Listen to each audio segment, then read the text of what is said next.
guys, pag-usapan lang natin ang breaking news. May pasabog nga naman kasi ang balita at exclusive nga naman kasing pinag-uusapan. Mga panay ni na Alden Richard at Arjo tumindi okrayan. Grabe nga naman kasi.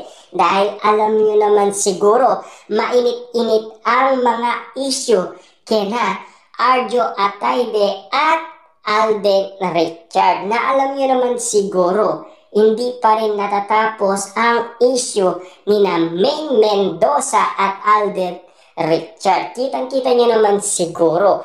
Noong nag-ingay nga naman kasi si Maine Mendoza, patuloy pa rin ang chika ng mga netizens at mga sausawerang kapitbahay. Kitang-kita niyo naman siguro, hanggang ngayon, tahimik si Alden Richard sa mga haters niya. Siyempre, pinagdadasal na lang ni Alden Richard ang mga haters niya. Ayon kasi sa balita, ilang araw na rin tapos ang PAMAS Award Night. Pero hanggang ngayon ay tila may award fever pa rin ang mga fanay na nag-away-away sa social media. Pati nga ang pagkapanalong Best Actor ni Arjo Atayde sa 7th edition ng nasabing award given body ay damay sa talakan ng mga panay ni Alden Richard at Maine Mendoza. Alam niyo naman siguro, noong pa man talagang grabe na ang batikos kina Maine Mendoza at Alden Richard dahil hindi nga naman sila nagkatuluyan. Lalong-lalo na tumindi ng tumindi ang mga usapin last 2023 noong nagpakasal si Maine Mendoza kay Arjo Atayde. At ang sinasabi nga naman kasi ng iba kung pupunta si Alden Richard sa kasal ni Maine Mendoza.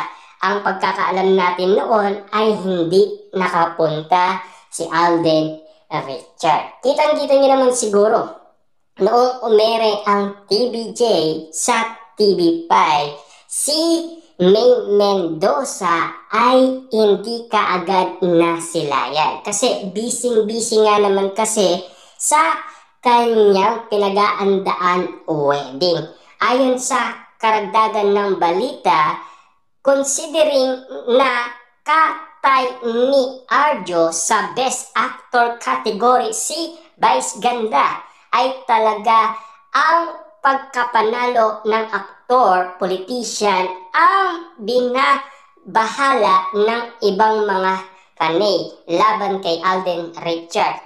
Kung matatandaan kasi, muling naungkat ang issue nung ng Aldab dahil sa isang podcast interview ng misis ni Arjo na si Maine Mendoza. Mukhang napasama pa yung pagiging totoo nito nang sagutin ni Maine ang tanong tungkol sa naudyot nilang pag-iibigan ng dating kalab-team. Tila hindi ito nagustuhan ng ibang mga panay ni Alden Richard. Kasi hanggang ngayon ay napapag-usapan pa rin. 10 years na ang nakakalipas kasi, di ba? Na alam nyo naman siguro, si Alden Richard ay nananahimik na rin. Kaso nga lang, patuloy pa rin siyang binabatikos umano ng karamihan dahil sa nabuksan ni Maine Mendoza patungkol kung bakit nga naman kasi si Maine Mendoza meron siyang inamin kay Alden Richard. Si Alden Richard ay hindi niya umano sinagot ang gusto ni Maine Mendoza. Baka daw mawala ang magic. Mula nun ay kung ano-ano manghang na salita na ang mababasa sa palitan ng komento ng fans at netizens sa social media tungkol sa dating magkalab-team ng Itbulaga. At ngayon nga, pati ang pagkapanalo ni Alden Richard bilang Best Actor sa PAMAS para sa pinikulang Hello, Love, Goodbye ay ginagawang sandata ng mga taong ayaw sa kapuso aktor. Chika nga ng mga taong nagpaasar ng tambay sa social media. 2 beses na nga raw tinalo ni Kong Arjo si Alden Richard. Una, sa puso ni Mengay at pangalawa, sa pagiging best actor. Ngayon taon kasi ay madalas naglaban ang dalawa sa ilang award-giving bodies dahil sa usay nila sa pelikula ginawa nilang last year. Yan nga naman kasi ang mga talak ng mga netizens at mga fans ni Alden Richard. Hanggang ngayon kasi pinag-uusapan at kinukumpara nga naman kasi si Arjo Atayde at Alden Richard. Lalong-lalo na kasi kung bakit nga ba nag-iingay kasi si Maine Mendoza. Siyempre, nagsasabi lang siya ng katotohanan. Kung bakit nga naman kasi sinagot niya ang tanong. Siyempre, hindi naman papayag ang Aldenatics sa basta-basta na lang lait-laitin ng ibang fans si Tisoy. Palaban sila at andang-andang ipagtanggol ang idolo nila.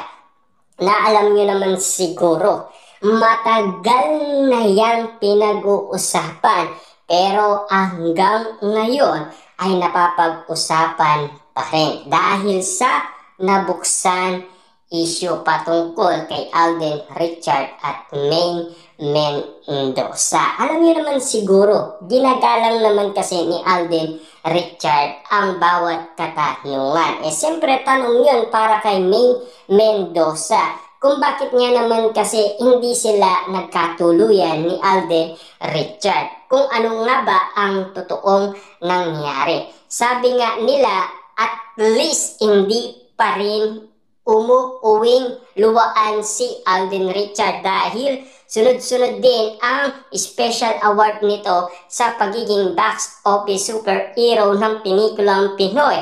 At based sa mga talakan nila sa social media ay mukhang hindi pa matatapos ang okrayan ng mga panay. Nakakaloka nga dahil nagiging personalan na nga Alam niyo naman siguro, si Alden Richard, aayaan na lang ang mga haters niya patungkol umano sa kanilang mga sinasabi kay Alden.